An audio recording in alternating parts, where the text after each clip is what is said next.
ভিতরে আসতে পারি স্যার? কালো শাড়ি পরিহিত নীলা কাচের দরজা ঠেলে কথাটা বলে। চেয়ারে বসে থাকা সাদা কালো ফর্মাল পোশাক পরিহিত তানভীর চোখের সামনে থেকে ফাইল সরিয়ে দরজায় তাকিয়ে উচ্চস্বরে বলে, প্লিজ আসুন। নীলা চোখ বন্ধ করে লম্বা শ্বাস নিয়ে ভেতরে প্রবেশ করে। চোখে মুখে মৃদু ভয় নীলার। তানভীর নীলার দিকে কয়েক সেকেন্ড স্থির চোখে তাকিয়ে থেকে শান্ত গলায় বলে, প্লিজ এখানে বসুন। ধন্যবাদ স্যার। নীলা ভীতু মন নিয়ে চেয়ারে বসে হাতের ফাইলটা তানভীরের দিকে এগিয়ে বলে, আমাকে মিরাজ ভাইয়া পাঠিয়েছিল। তানভীর নীলার ফাইল ভালো করে চেক করে বেশ শান্তভাবে বলে, আপনার সব তো ভালো, তবে এই জবটাই কেন লাগবে? অন্য ভালো জবও তো করতে পারেন। নীলা একটু ঢোক গিলে নিচু কণ্ঠে বলে, আমার মনে হয় এটাই ঠিক আছে। এই জব আমি ভালোভাবে করতে পারবো স্যার। তানভীর একটা পেপার হাতে দিয়ে হালকা হেসে বলে, কাল থেকে তবে কাজে লেগে যেও। নীলা খুশি মনে পেপার হাতে কেবিন থেকে বেরিয়ে যায়। মিরাজকে ফোন দিয়ে আনন্দিত কণ্ঠে বলে, ধন্যবাদ ভাইয়া, আপনার জন্য আমি ওর এত কাছে আসার সুযোগ পেলাম। মিরাজ অপর পাশ থেকে হেসে বলে, পাগল মেয়ে, আমি তো শুধু চেষ্টা করেছি। তানভীরের কাছে আসার সুযোগ পাওয়ার প্রথম দিনের কথা মনে হতেই চোখ ভরে আসে নীলার। সামনেই মিরাজ দাঁড়িয়ে আছে। নীলার বিষণ্ণ চোখ দেখে মিরাজের বেশ মায়া হলো। সান্ত্বনা দেওয়ার চেষ্টা করে বলে, বলে দাও তানভীরকে তুমি তাকে ভালোবাসো। দেখো, এভাবে তোমাকে দেখতে আমার খুব খারাপ লাগছে। নীলা ধরা গলায় বলে, কিন্তু কিভাবে সম্ভব তা? ভাইয়া, এই চিঠিটা আপনি স্যারকে দিয়ে দিবেন আমি যাওয়ার পর, প্লিজ। মিরাজ বেশ অস্থির হয়ে বলে, আগে একবার চেষ্টা তো করে দেখো, বলার আগেই তুমি ভয় পাচ্ছ। নীলা নিচের দিকে তাকিয়ে কাপা কাপা গলায় বলে, সামনে আছি এটাই অনেক। যদি জব থেকে চলে যাই তাহলে তো আর দেখা হবে না। মিরাজ বেশ জোর দিয়ে বলে, জানি না, তুমি তানভীরকে বলবে ব্যাস। এ বলে মিরাজ ছাদ থেকে চলে যায়। নীলা ঠায় দাঁড়িয়ে আছে। তানভীর নীলাকে না দেখে মিরাজকে জিজ্ঞেস করে, নীলাকে দেখেছিস? কোথাও দেখছি না। মিরাজ একটু চিন্তার ভান করে বলে, ছাদে দাঁড়িয়ে আছে দেখলাম। কি যেন হয়েছে নীলার, কাঁদছে মনে হয়। তানভীর একটু চিন্তিত হলো। বেশ গম্ভীর হয়ে বলে, কি বলছিস? আচ্ছা আমি দেখছি। তানভীর যেতে মিরাজ ছোট্ট করে নিঃশ্বাস নিয়ে হালকা হেসে বলে, আজ অন্তত নীলার মনের কথা জান তুই। হয়নি বলা যে কথা, আজ তা বলা হোক। দু চোখে অশ্রু নিয়ে দাঁড়িয়ে আছে নীলা। ঠোঁট মৃদু কেঁপে কেঁপে উঠছে। খোলা ছাদের মাঝে নিস্তব্ধ রাতে প্রিয় মানুষটার সামনে দাঁড়িয়ে আছে। জীবনে অনেক অপ্রিয় সত্যি আছে, তার মাঝে ভালোবেসে না পাওয়া এবং না বলা অনুভূতি চরম সত্যি। কালো শার্ট পরিহিত অসম্ভব সুন্দর সুদর্শন মানুষটা গম্ভীর মুখে নীলাকে পর্যবেক্ষণ করে ছোট্ট করে নিঃশ্বাস ফেলল।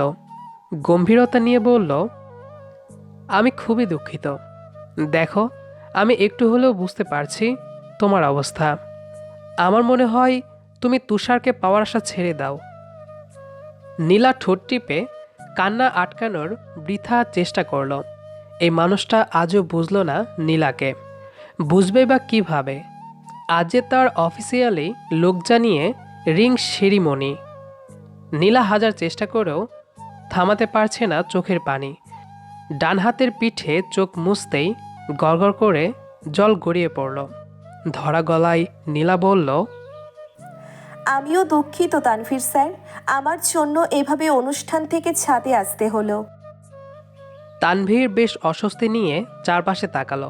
কিছুটা বিরক্তি নিয়ে বলল, তুমি এখন ডিউটি করছো না, তাহলে স্যার কেন বলছো?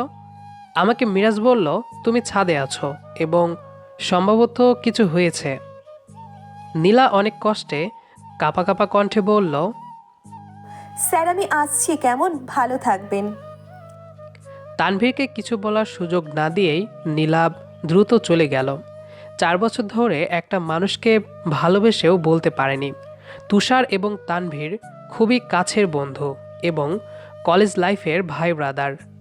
দুজনে ছিল চিটাগাং এবং পুরো শহরের ক্রাশ। ছোটোখাটো গানের সেলিব্রিটি থেকে দুজনেই একসময় অনেক জনপ্রিয় হয়ে যায়। নীলা ছিল ক্রাশ খাওয়া মেয়েদের মাঝেই একজন। ভাগ্য তার সাথে ছিল কিনা জানা নেই। প্রথম চেষ্টায় তানভীরের নাম্বার পেয়ে যায় সে। কখনো বলতে পারেনি, তাই বরাবরই তুষারের নাম দিয়ে কথা বলে। তানভীর নীলাকে দেখে এবং তার সম্পর্কে জেনে তুষারের জন্য একটু হলেও আগ্রহ হয়। প্রথম যেদিন পার্সোনাল পিএ হওয়ার ইন্টারভিউ দেয়, নীলা যেন উত্তেজনায় মরেই যাচ্ছিল। সবাই জানতো তানভীরের জীবনে থাকা সীমা নামক মেয়েটা অনেক বছর আগেই ছেড়ে গেছে। তানভীর প্রেম ভালোবাসা থেকে দূরেই থাকতো, কিন্তু হঠাৎ একদিন ফেসবুকে ঘরোয়াভাবে রিং পরানোর ছবি দেখে স্তব্ধ হয়ে যায়। তানভীরের এত কাছে থেকেও বুঝতে পারেনি সুপ্ত অনুভূতিগুলো। তানভীর কিছুটা অপ্রস্তুত হয়ে গেল নীলার চলে যাওয়াতে। বেশ অনুশোচনা হলো তুষারের সাথে কিছু না করতে পারাই। তবে আসল গল্পটাই জানল না। কলেজ লাইফের বন্ধু মিরাজ বেশ ব্যস্ত হয়ে ছাদে এলো। তানভীরকে রেলিং ছুঁয়ে চুপ করে দাঁড়িয়ে থাকতে দেখে মিরাজ কাছে এসে কপাল কুঁচকে বলল, ভাই নীলা চলে গেছে কেন? তুই না করেছিস নাকি? মিরাজের কথাই গম্ভীর কণ্ঠে বলল, না ছাড়া কিছু বলার ছিল না আমার। তুষার স্নেহা যাওয়ার পর কাউকে ভালোবাসেনি, তবে পারিবারিকভাবে হয়তো বিয়ে ঠিক হচ্ছে। নীলাভ খুবই সাধারণ, কিন্তু সব দিক থেকেই যথেষ্ট পারফেক্ট। তবুও আমি চাই না।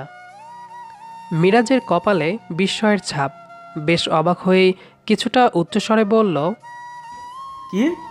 এখানে তুষার এলো কিভাবে? নীলা তো তোকে ভালোবাসে, তোকে অনুভূতির কথা বলতে এসেছিল। তানভীর উচ্চস্বরে বলল, কি বলছিস? নীলা আমাকে ভালোবাসে? কিন্তু নীলা তো তুষারকে। মিরাজ বিরক্ত নিয়ে বলল, তুই কিছুই বুঝিস নে। মেয়েটা 2 বছর ধরে লুকিয়ে লুকিয়ে উপহার দিত এবং জবও নিয়েছে, আর তুই বলছিস তুষারকে ভালোবাসে? তানভীর কয়েক মিনিট নিস্তব্ধতায় ডুবে গেল। মিরাজ বেশি কিছু না বলে একটা চিঠি দিল। মিরাজ যেতেই তানভীর সেটা খুলে পড়তে লাগে। সুন্দর করে লেখা আছে, প্রিয়তম, 4 বছর ধরে তোমায় ভালোবেসে যাচ্ছি। কখনো বলার সাহস হয়নি, আর হয়তো হবেও না। তোমার কাছে যাওয়ার জন্য তুষারই ছিল সহজ সুযোগ। কাজে অকাজে তোমার কাছেই এসেছি আমি। দিন রাত এক করে তোমার অফিসের নাম করায় ব্যস্ত হয়ে পড়ি। গানের পর গান লিখে কুরিয়ার করেছি। যখন সেই গান তুমি সুর তুলে গাইতে মন ছুঁয়ে যেত, আমি ভেবেছিলাম তুমি বুঝবে আমায়, কিন্তু না। ফেসবুক থেকে জানতে হলো তোমার জীবনে শিমু ফিরে এসেছে। তুমি যে আমাকে তুষারের জন্যেই তুলে রেখেছিলে আশা করিনি। তোমার কি একবারও মনে হয়নি তুষারের সাথে না দেখা হয় না হয় কথা? তাহলে কিভাবে ভালোবাসি? আমার ভালোবাসার কথা আজও হয়নি বলা, হয়তো আর হবেও না। 2 দিন পর অফিসে বসে আছে তানভীর। নীলা অফিসে এসেই কাজে লেগে পড়েছে। আজ আগের দিনগুলোর মতো ফ্যালফ্যাল করে তানভীরকে দেখছেও না। বাকিদের সাথে টুকটাক কথা বলছে। আজ তানভীরের কেবিনে একবারও এলো না সে। তানভীর অপেক্ষা করেও যখন দেখা পাচ্ছিল না, তখন ডেকে পাঠায়। তানভীর ডেকেছে শুনে বেশ মন খারাপ হলো, তবুও হেসে কেবিনে গেল নীলা। দরজায় নক করতেই শক্ত গলায় তানভীর বলল, প্লিজ আসুন। নীলা ভীতু বুক নিয়ে কেবিনে এলো। ধীর পায়ে তানভীরের সামনে এসে নিচু স্বরে বলল, আমায় ডেকেছেন স্যার? তানভীর কয়েক সেকেন্ড চুপ করে চেয়ে গম্ভীর মুখে বলল, হ্যাঁ মিস নীলা, আজ সকাল থেকে আপনি একবারও আমার কেবিনে আসেননি। আমি কি জানতে পারি কেন? নীলাভ অপ্রস্তুত হয়ে বলল, আসলে তেমন কাজ। আপনি আমার পিএ এবং আপনার কাজ আমার কেবিনে আমার সাথেই। তাহলে আমাকে কেন অজুহাত দিতে হচ্ছে আপনার? নীলা এমন শক্ত গলার কথা শুনে মাথা নিচু করে রাখল। আগেও তানভীর বকেছে, কিন্তু আজ সবই এলোমেলো। তানভীর এখন হয়তো জানে নীলার কথাগুলো। নীলা হাসার চেষ্টা করে বলল, স্যার, আপনার মা বলেছে হলুদের ডেকোরেশন নিয়ে আলোচনা করতে। আমি সেই কাজই করছিলাম। আপনার পিএ হিসেবে এটাও আমার কাজ। তানভীর আর কিছু বলল না, চোখ বন্ধ করে ছোট্ট করে নিঃশ্বাস নিল। শান্ত গলায় বলল, আপনার এসব কাজ করতে হবে না, আপনি বরং অফিসের কাজ দেখুন। 5 মিনিট পর মিউজিক ল্যাবের ফাইল নিয়ে কেবিনে আসবেন। এখন আপনি আসতে পারেন। নীলা সম্মতি জানিয়ে চলে গেল। তানভীরের কথা মতোই 10 দিন ধরে কাজ করল নীলা। আজ হলুদ আর কাল বিয়ে। দিনগুলোকে স্মৃতির পাতায় রেখে দিচ্ছে সে। আচ্ছা, তানভীর কি সব জেনেও নীলাকে আপন করতে পারেনি? নীলার বুক ছিঁড়ে দীর্ঘশ্বাস বেরিয়ে এলো। দূর থেকে হলুদের আয়োজন দেখে বাড়ি ফিরল সে। কাল বিয়ে হলেই তানভীরের দিকে তাকানোর অধিকারও হারিয়ে ফেলবে সে। রাতে 2-1 বার কল দিয়েছিল তানভীর, তবে ধরে কিছুই বলতে পারেনি নীলা। শুধু বলেছে, শুভেচ্ছা স্যার। তানভীরও প্রশ্ন করেনি। নীলার অনুভূতিগুলো অপ্রকাশিত রয়ে যাবে। বলা হয়নি আজও ভালোবাসি কতটা। হসপিটালের কেবিনের বাইরে পায়চারি করছে তানভীর। চোখে মুখে দুশ্চিন্তা এবং ভয়। কেবিনে শুয়ে থাকা মেয়েটা যদি কিছু হয়ে যায়, ভাবতেই তানভীর আটকে উঠছে। পুরো শরীর ঝিম ধরে যাচ্ছে। বিয়ের সাদা পাঞ্জাবির হাতা গুটিয়ে দেওয়ালে পিঠ লাগিয়ে ভাবছে তানভীর। জীবনে ভালোবাসার অনেক কমতি ছিল বলেই জানত সে। শিমু চলে যাওয়ার পর কখনোই সে ভালোবাসায় পড়তে চায়নি। হাজার হাজার মেয়ে প্রপোজ এবং পাগলামি করেও কাছে আসতে পারেনি। প্রায় শিমুর দেওয়া আঘাতে কষ্টভরা পোস্ট করত সে। 1 বছর যেতেই অচেনা নামে প্রচুর চিঠি এবং উপহার আসতে লাগে। বেশ ভালোই লাগতো সেগুলো পড়তে তানভীরের। প্রায় রাতে অচেনা নাম্বার থেকে মেসেজ আসতো। অনেক নাম্বার ব্লক করেও যখন নতুন নতুন নাম্বার থেকে মেসেজ আসা বন্ধ হয়নি, তখন তানভীর বুঝল একটা মানুষই মেসেজ দিচ্ছে। 2-1টা রিপ্লাই দিতেই হয়তো ওপাশের মানুষটা খুশিতে আত্মহারা হয়ে যেত। নীলার হঠাৎ আগমনে তানভীরের জীবনে অনেক কিছুই বদলে গেল। অগোছালো অফিসের কেবিনটা হয়ে ওঠে তানভীরের মতোই সুন্দর। ছোট ছোট বিষয়গুলো নীলা খেয়াল রেখে তানভীরের দিনগুলো সহজ করে দিত। অযথা কি চাই না বলতে পেরে অফিসের সবাইকে ঝাড়ি দেওয়াই ছিল তানভীরের কাজ। নীলা আসার পর থেকে তানভীরের বলতে না পারা প্রয়োজন ভালো লাগে হাতের কাছে পেয়ে যেত। মাঝে মাঝে তানভীর এটাই মনে করত, তুষারের কাছে যাওয়ার জন্যই তানভীরের প্রয়োজন দেখছে। সেদিন নীলার মনের কথাগুলো জেনে উপলব্ধি করল, শিমুর চোখে পানি দেখে এত কষ্ট হয়নি আজও। অফিসে কথা না বলে চুপ করে তানভীরের সব কাজ করে দেওয়া মেয়েটাকে হঠাৎই খুব হাসি খুশি দেখতে ইচ্ছে করল কাল রাতে। এই 10 দিনে তানভীরের কথা শুনে চললেও প্রাণ খুঁজে পায়নি নীলার মাঝে। আজ সকালেও দ্বিধায় ছিল যে নীলাকে আপন করবে নাকি শিমুকে বিয়ে করবে। তানভীরের এই দ্বিধা সহজ করে দেয় শিমু নিজেই। বিয়ের 2 ঘন্টা আগে শিমুর কাজিনকে মেসেজ করতে যেয়ে চলে আসে তানভীরের কাছে। নিপুজান, আজ তানভীরকে বিয়ে করলেই আমার সব স্বপ্ন পূরণ হয়ে যাবে। এখন আমি সেলিব্রিটির ওয়াইফ হব। সবাই আমাকে সালাম দিবে আসতে যেতে। কয়েক বছর আগে তো কিছুই ছিল না ওর, তাই কেউ রাজি ছিল না। আর আমিও। এখন টাকা আছে, গাড়ি আছে, নামও আছে। শান্তিতে থাকতে আর কি চাই। আমি জানতাম 2-1 ফোঁটা চোখের পানি ফেলে দিলে তানভীর ফিরে আসবে। আরে দেখিস না, ফেসবুকে আমার দেওয়া ছ্যাঁকা নিয়ে পোস্ট দিচ্ছে। আমি তো ভাবতেই পারছি না আমি নামকরা ব্যক্তির বউ হব। অপরদিকে পুরো রাত ধরে নীলার ফোন বন্ধ। অফিসের একটা ফাইলের খোঁজে রুজিনা নীলাকে না পেয়ে তানভীরকে কল দিল। তানভীর কিছুটা গম্ভীর কণ্ঠে বলে, বলো রুজিনা। রুজিনা বেশ ব্যস্ত হয়ে বলল, স্যার, আমাদের মিউজিক ল্যাবের একটা ফাইল পাচ্ছি না। নীলা জানে সেটা কোথায়। রাতেও কল দিয়েছি কিন্তু পাইনি। আর এখন তো ফোনই বন্ধ পাচ্ছি। আপনি একটু দেখবেন আপনাদের বাড়িতে আছে কি না? তানভীর দ্রুত বলল, ফোন বন্ধ মানে? আচ্ছা আমি দেখছি রুজিনা। তানভীর মৃদু অস্থিরতা নিয়ে মিরাজের কাছে গেল। মিরাজ বসা ঘরেই বসেছিল। তানভীর মিরাজের হাত ধরে একপাশে এনে অস্থিরতা নিয়ে প্রশ্ন করল, নীলার সাথে কথা হয়েছে তোর? মিরাজ ভ্রুকুচকে বলল, না তো, কেন? তানভীর আর কথা না বলে হাতে শেরওয়ানি রেখে দ্রুত চলে গেল নীলার বাড়ির উদ্দেশ্যে। বন্ধ দরজা বাড়িওয়ালার থেকে চাবি নিয়ে খুলে ভিতরে গেল। নিস্তব্ধ রুমে নীলা পড়ে আছে ফ্লোরে। বিছানায় ছড়িয়ে আছে তানভীরের অসংখ্য ছবি, একটা ডায়েরি আর ঘুমের ওষুধের বোতল পড়ে আছে নীলার হাতের কাছে। তানভীর স্তম্ভিত হয়ে ডায়েরিটা হাতে নিয়ে হতভম্ব হয়ে গেল। ছোট্ট করে লেখা, আমি তোমাকে ভালোবাসি তাই জানি না পাওয়ার কষ্ট কেমন। তুমি একবার আহত হয়েছো, আমি চাই না আমার জন্যে তুমি নিহত হও। শিবুকে না পেলে তুমিও আমার মতো শেষ হয়ে যাবে। ভালোবেসে যদি তোমাকে ভালো রাখতে না পারি তবে এই জীবন চাই না আমার প্রিয়। তানভীর নীলার হাতটা ধরে কাপা গলায় বলল, নীলা চোখ খুলো, তুমি শুনতে পাচ্ছ আমায়? চোখ থেকে আজ আবার পানি গড়িয়ে পড়ল তানভীরের। শিমু যেদিন চলে যায় সেদিনই কেঁদেছিল সে, আজ আবার কাঁদছে নীলার জন্য।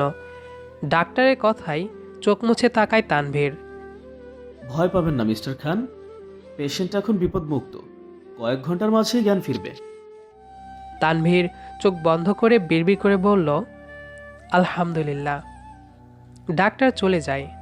কেবিনের বাইরে অস্থির মন নিয়ে আর থাকতে পারছে না।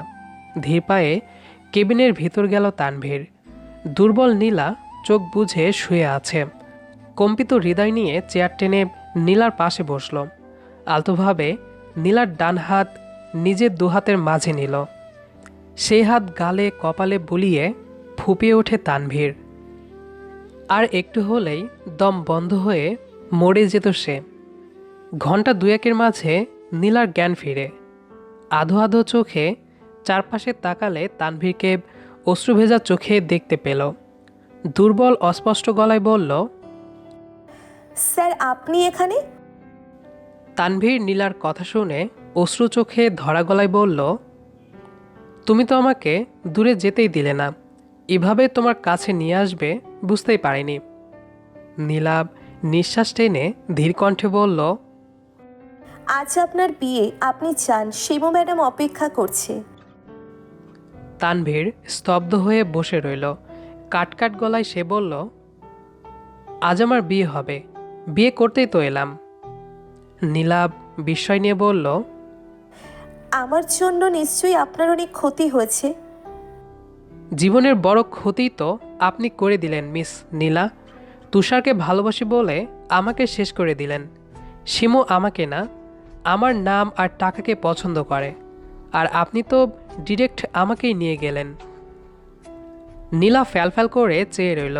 তানভীর ছোট্ট নিঃশ্বাস ফেলে নীলার হাত বুকের বাপাশে রেখে শান্ত গলায় বলল, আমাকে বিয়ে করবেন মিস নীলা? নীলার চোখে মুখে অদ্ভুত ঝলঝলে আলো ফুটে এলো।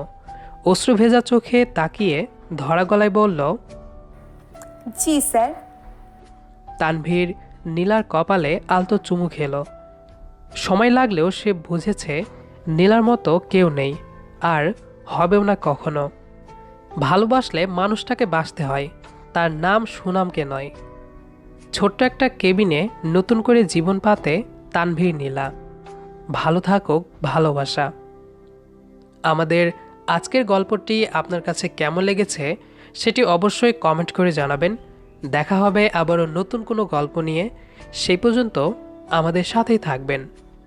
ধন্যবাদ সবাইকে।